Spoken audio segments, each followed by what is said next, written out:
Hello, wacky teacherpreneurs and girl bosses. There's some weird stuff happening on Zoom lately. I don't know. There's like an update where poor Jess is sitting perfectly still, but somehow keeps moving closer to the screen. Like Jess's whole body. Is it doing it again, or was that you No, moving? I was actually moving myself, Oh, it's weird. It's like doing it. zooming in on. I can't tell if you're doing that or if Zoom's doing that. Okay, check us out on YouTube if you want to see our funny, silly faces and our silly like Zoom backgrounds. We're just silly, you know. That's what we are. If you're new to this podcast, we're two wacky teacherpreneurs and we like to tell all and share all of our, opinions unsolicited. Um, okay, so today we're talking about a very interesting Substack article that we'll link in the show notes called Your Business Isn't Failing, the World is Changing. What Anthropic's labor report reveals about women in business.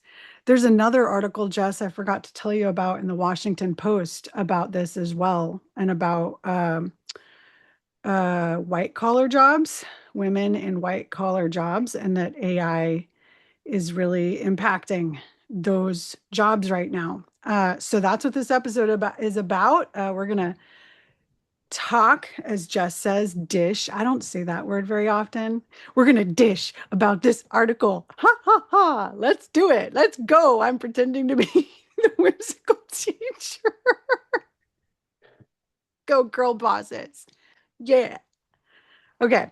So, Jess, why did you share this article with me? Because that's how I first found out about it.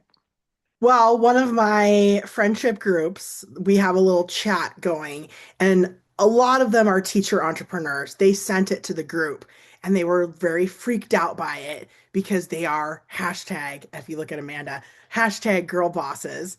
And I think everyone the last couple years have felt their sales sliding a bit. I know a lot of my friends who quit to do teachers pay teachers full time. They were making big money in 2020, 2021, 2022. Ooh, 2023 things start to slow down a bit. 2024, they're really like a little bit more. And then 2025 crash. A lot of businesses not doing so hot last year. They were seeing 20 to 40% dips. I'm trying to think of like I have a lot of acquaintances and friends in the teachers pay teachers world. So I'm trying to think of like the numbers people have told me. My own sales have dipped by probably like 40%. So a lot of sales dipping going on. And they were talking about this article, like maybe this article is sort of right. And it was just saying that a lot of, especially people running their own business, women who are being paid as highly knowledgeable workers, right? They're more like the people that are getting laid off are older, female, more educated, and higher paid. Even if they're like entrepreneurs, they're like losing their businesses right now. And I was like, whoa, this would be very important to share some of this with our listeners because it wasn't just about the bad news. It was about what do we do about it? And that's why I wanted to share it with you because I was like, oh, these are some good ideas. These are things I never thought of. And actually, we were talking about it in my group chat, they were all like, well, I guess we should all become hairdressers because Chat GPT could never cut your hair. And that did make me laugh a little bit. They were brainstorming things that AI would never be able to replicate, never be able to do. But now I'm thinking about it and I think like an AI robot someday could cut your hair. Yeah. So now I'm thinking that's kind of dumb, but at the time I was like, "Oh yeah, could I learn to use a pair of scissors?" I don't know, kind of messy. What do you think? Well, yeah, this article definitely scared me, and it's based off of Anthropic's user data. So it's like what are users use like what are they doing on Claude? And what activities are they engaged in? And a lot of it is creating email campaign, like copywriting, bookkeeping, contract creation. This is from the article. Marketing strategies, just repetitive, anything that's like a repetitive type of workflow, slide decks, courses, all of these things AI is doing at a rapid rate. And I think that VAs, probably virtual assistants, are probably being their jobs are being encroached upon by AI. And I say encroached upon because I don't want to say that this stuff is going away. Because, like you said, I do want to talk about the positives of this article and like how we can um, pivot in our businesses and actually build better businesses and yeah, just survive this huge change. But also, I wanted to mention this Washington Post article that I know I haven't sent you a link yet, and I think you have to be subscribed to Washington Post to see it. But it's basically an article that talks about the jobs that are most threatened by AI right now and who may be able to adapt. And it does mention women largely hold the most vulnerable occupations, um, and which is so secretaries, web designers are on this little graph that they have here. And so that's all really scary. And no one says the word teacherpreneur. No one says that, in any of these articles. No one's thinking about us. Well, I don't think anyone's really thinking about women. And it is Women's History Month. It's March. And it was International Women. When is International Women's Day? Wasn't March that? 7th, I think. Okay, so that was we just had that.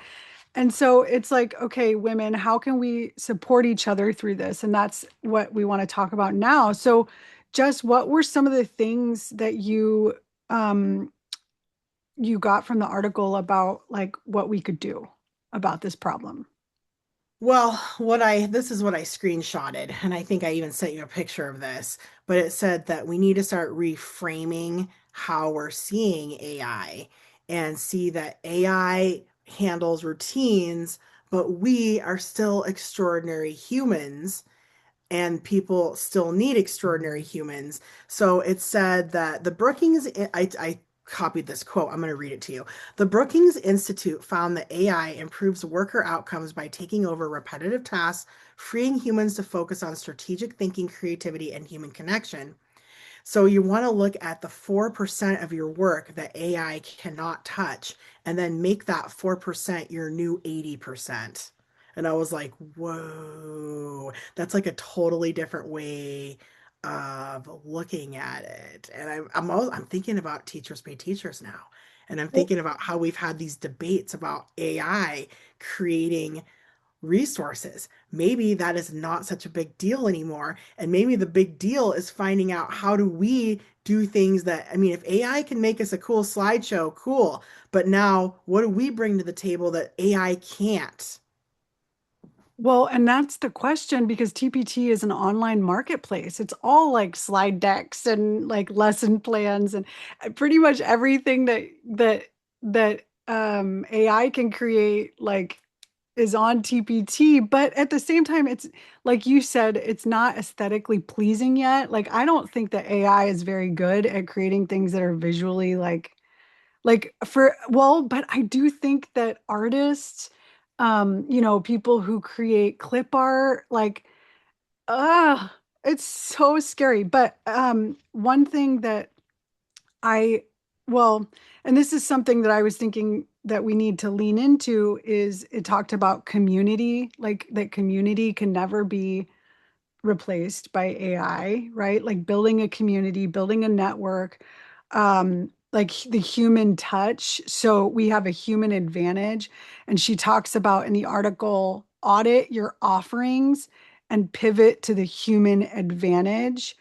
And you don't need, she also talked about, I took notes, so I'm looking at my notes. It's a very long article, so we're just kind of summarizing it here. That the markets are flooded with AI content. And so we have to have human powered businesses. Um, and we don't need, she talked, like product stacking or like you have for example, you have a freebie and then like a little bit higher price and then a higher price and then like a high ticket offering. She said, no, like no more of that, right? Do you remember reading that? That you just need like one really humanizing offering that's high value. But how do you do that on TPT? That's what I keep wondering. Like, and do I need to create like coaching, like pack a coaching package, a community like membership, like what you were talking about? Are these the things that we need to do? But what if I don't want to do that? What if I just want to create digital resources? Is that over for me? Like what? On my little article, the one screenshot I took, it says the businesses that will grow the most during this time will be the ones doing high judgment that are relationship intensive and very creative. So I think that there's going to have to be, I don't know, there's gonna be have to be some aha that teachers experience in the classroom, how to translate that into a product, right? Well, And I've been thinking about my own like lesson plans and putting them up on Teachers Pay Teachers, even though I've created a lot of them with AI. But what I do is these reflections after each lesson. And the reflections are what actually happens to kids during the lessons.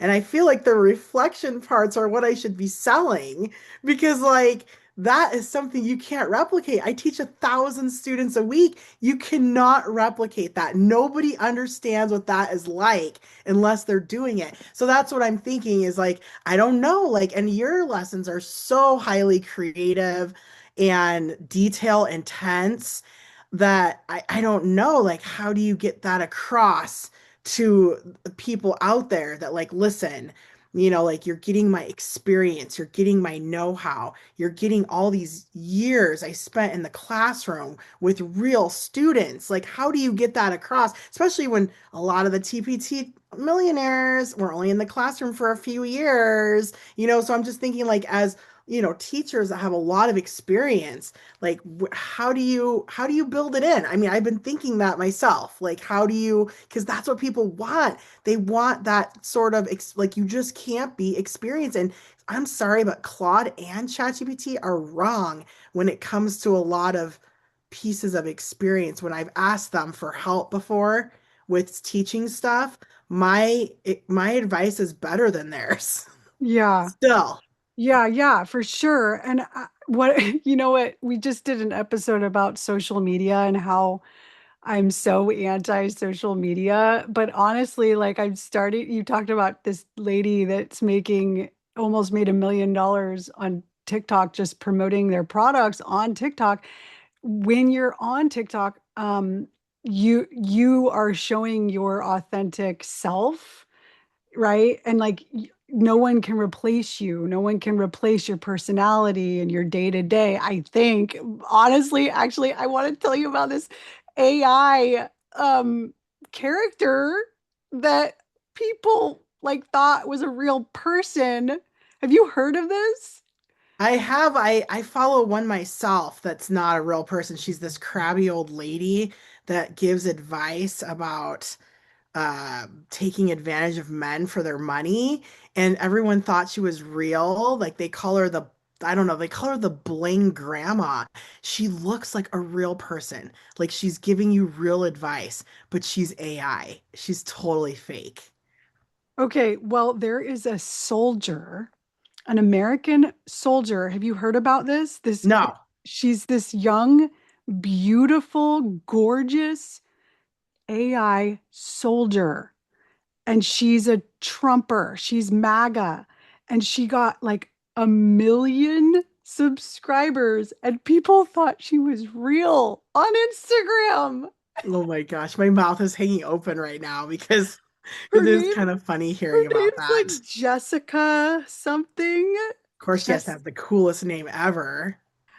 wait, I'm like looking her up because I don't remember her name. Um, but it's Jessica Jones. I really gotta find this because Eric he found it on Google News. My husband and I really want to tell everyone about this. So Because like even though I'm saying, oh, I'm gonna go on TikTok and I'm gonna be my authentic Amanda weird self, and that's the human touch, and then sell my products on there. Like that's kind of where mine's going. But that's Jess, I don't my social media for someone like me, I don't know. I need a coach. See, I need someone who can coach me through the ups and downs of being on social media. But then at the same time, I also my friend who's a therapist who's trying to get more clients is on Instagram and has hired someone to post her social media. And so is that going to go away? No, is it? Like, how do That you was get? one of the things that social I media know, marketing is going to go bye-bye just but because AI can do it better. AI can read the algorithm, but that doesn't mean people, I mean, that is one of the answers is to show up on social media because you can't really replicate yourself very easily. And that is one of the answers to this whole dilemma of like, how do you keep your business going? Well, if you don't have a social media presence, even though social media is like super evil and people get sick of it, if you don't have a presence, then how is anyone going to tell you apart from AI? They're not going to be able to because I mean, if you're not out there, if you're out there, they can tell right away, unless apparently they're followers of this Jessica Jones lady. let me make sure her name's Jessica Jones. Yeah. Okay, the most popular MAGA influencer you've never heard of is an AI foot fetish model. Jessica Foster. That's her name. And she's gorgeous. And there's pictures of her with Trump. Oh, I can't see. They're not coming up. I know it's not showing, Okay. but sorry, I had to find that because I just thought that was just so like, even though we're saying like you need the human touch and you need to be you and be vulnerable and stuff, there are AI characters being created that could be like replicas of us. And it's just like freaking me out, like, and also my friend, um, she doesn't know how to use Claude to automate social media posts. Like, I think most people still need some technical help with these things. Like you can't just be like, Claude, make all my social media posts. Well, because there's these AI agents, but that takes some technical know-how to put them out into the world and make them do your work for you, That's you why I'm know? saying your best bet is just getting on social media. I'm just saying those jobs of being a social media curator, they're saying those are kind of like they're kind of leaving because it used to be like you had to go to those people for ideas, but now you could just go to Claude and you could get 1,000 ideas. You could get like Claude's always giving me content calendars and is like, if you really want to go viral this month, I want you to do this. And every single day, it tells me exactly what to do. Post this, post that, this But you time, still this have to do day. it. You But do. but But you that's what don't people because there's AI agents. You've heard about this, right? know. Oh my gosh. There's these so like you can actually there's all sorts of coders out there, and it's I guess it's you pay for Claude and you basically have little mini me's doing all this stuff for you on the internet. Like replying to people in your email. Like, But didn't you say that a lot of that was like really bad stuff going on with that? Like, weren't you watching a yes, show it's all about this? new and weird and scary, but I'm just saying it's improving faster than we could ever think about. Like, think about it. ChatGPT is only what, 3 years old or something, and like already like has changed so much, like what it can actually do, and it's had a lot of negative impacts on kids, It's and a young household people. word now, just like Google. I mean, Google didn't exist when we were little. We Yeah. never talked about Google or apps or cell phones even. And now look at those things are just second nature.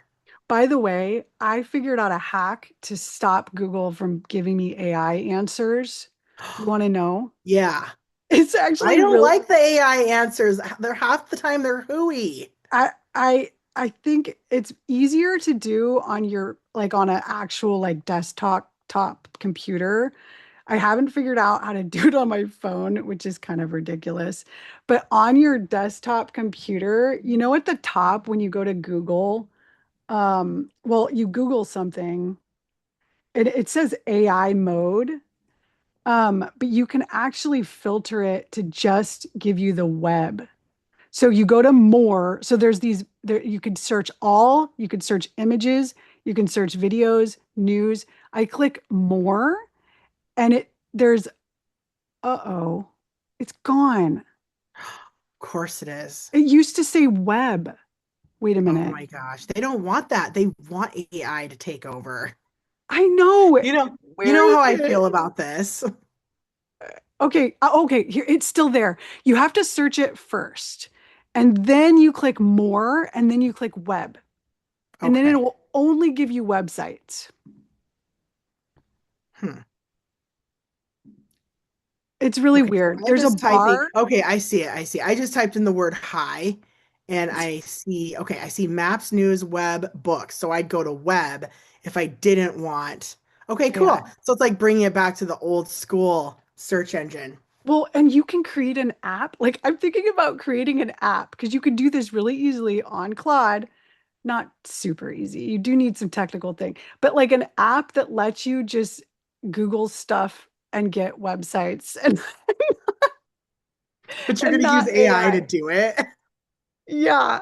Okay, we gotta You're stop. gonna use you're gonna use AI to defeat AI. Wait, I want to end with this quote. Are you Okay. ready? Yep. It says, AI is not your enemy, but staying the same is. The window to pivot is open right now. The research says it won't last long. The women who thrive in this next era will be the ones who took it seriously, made the shift early, and led with everything that makes them irreplaceable. That's you. Let's do this. And if you want to read more, this is the riskywomen.substack.com. I just wanted to share that. I love that. And then one more thing, there was a question in that article for everyone to reflect on. And I'm reflecting on this too and writing in my journal about it or my notebook. What's left after AI automates? What's left in your business after AI automates all the other stuff? Whatever's left, that's what you got to capitalize on. Like after AI automates. Does that make sense?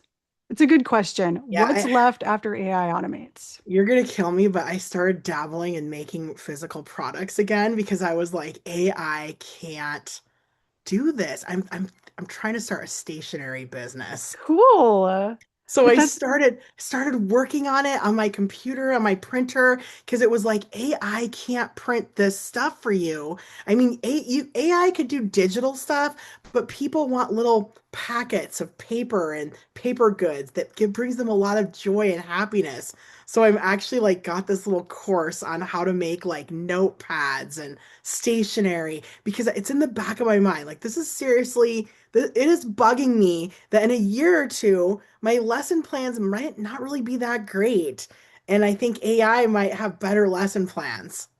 yeah, it's sad. I'm sorry, girl bosses, but we're trying to help. Okay. Okay, namaste. Namaste. Girl power. Woo.